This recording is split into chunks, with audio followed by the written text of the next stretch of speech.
afternoon, Year 2. This is Mrs. Broster. I'm missing you all. I hope you're all at home and staying safe. So I thought it would be fun to do a little recipe for you guys to try at home.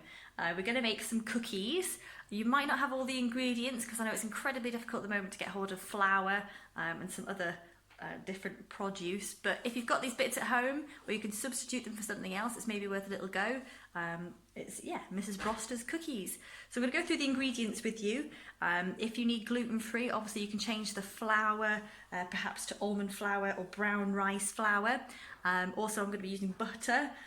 If you can't have dairy products, then you might want to swap it maybe to you can get vegan butter in some posh shops. And you can get some coconut oil maybe instead of butter. Anyway, I'm going to go through what I'm going to be making, so make changes for your diet if you need to. So I'm going to read out the instructions of what we need, and I'm going to show you what I've got here to use. So bear with me for one moment. So you're going to need 125 grams of butter.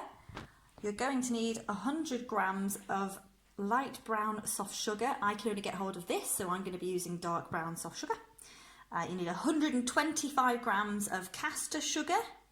You need 1 egg. I always recommend free range. 1 teaspoon of vanilla, 1 teaspoon of vanilla extract. You will need 225 grams of self-raising flour, or whatever you're using as an alternative. Unfortunately, I don't have enough self-raising flour, so I'm going to be mixing self-raising flour with plain flour. So what I'm going to be doing with the plain flour, I'm going to be adding baking powder and bicarbonate of soda. So if the adults are listening, I need to have 150 grams of plain flour. So I'm going to use half a teaspoon of the baking powder and then half a teaspoon of the bicarbonate of soda to help it rise. But yes, obviously it's easier if you can just use self-raising flour or the alternative raising flour that you're going to be using. You will also need half a teaspoon of salt and 200 grams of chocolate chips or chocolate chunks. I'm just going to be using this chocolate and getting a knife basically and chopping it into small little pieces to chuck into my cookies. Obviously children, don't use a sharp knife, get an adult to help you with this. Okay, first step is to preheat the oven to 180 degrees.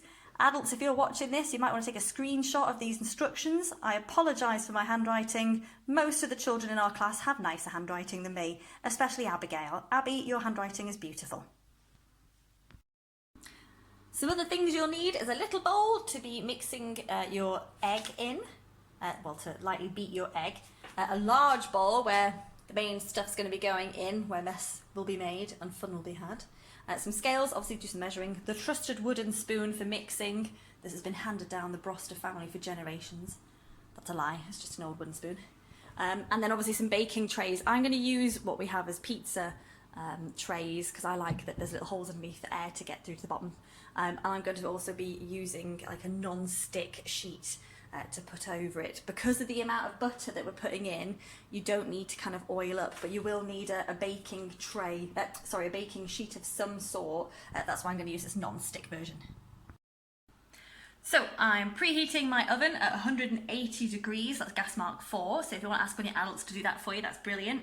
I've washed my hands, I've tied my hair back, and I've put an apron on so that I don't make a much mess. Mr. Broster hates it when I bake or cook really because I am very messy, so I apologise now.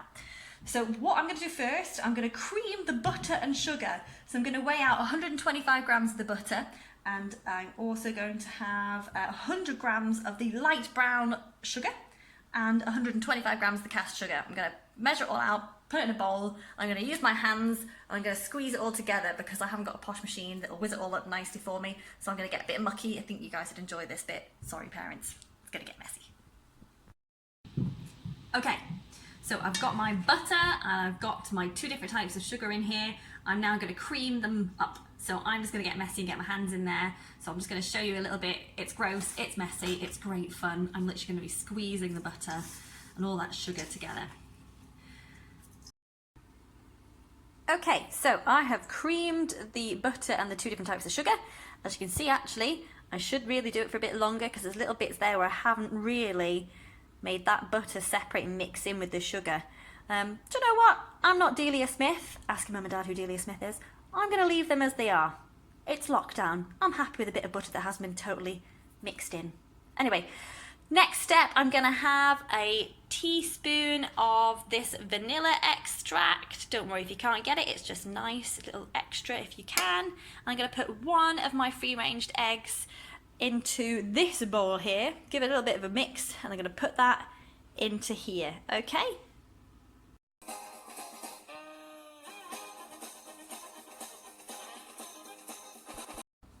Okay, so I've added the flour and the salt to the mixture, and I'm now going to add my chocolate. You can use chocolate chunks or chocolate chips.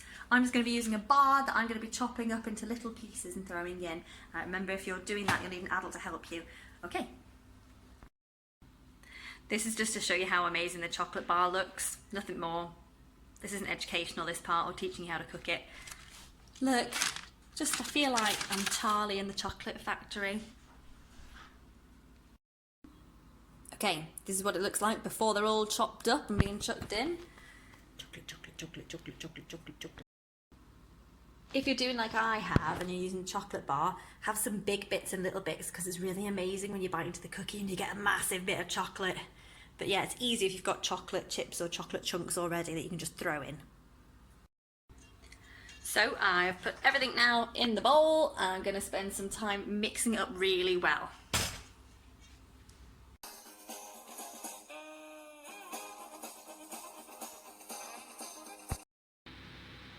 So I've been mixing for quite a while and it looks like this. When we kind of roll them up in a moment into the walnut-sized balls, they will stick together because of the amount of butter in there. What I'm going to do though before I do that is I'm going to put my little non-stick sheets on my tray. So I'm going to prepare that before I start rolling up and getting mucky hands.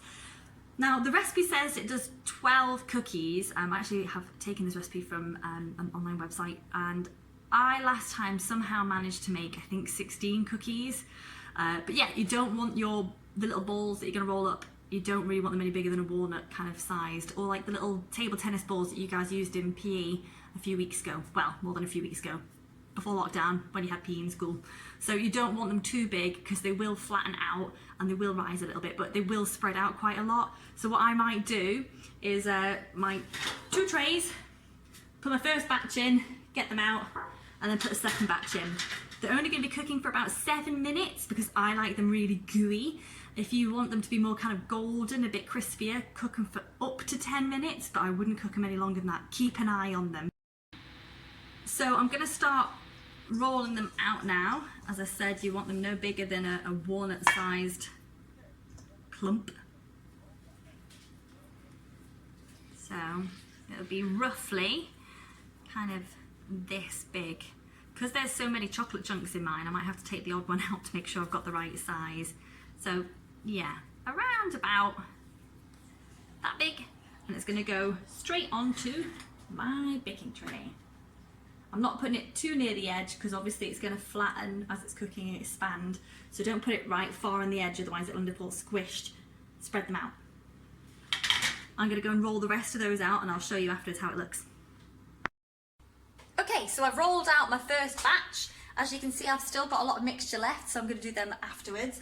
These are going to go into the oven, so that's been on already at 180, preheating. They're going to go in for 7 minutes, so they're all nice and gooey when they come out.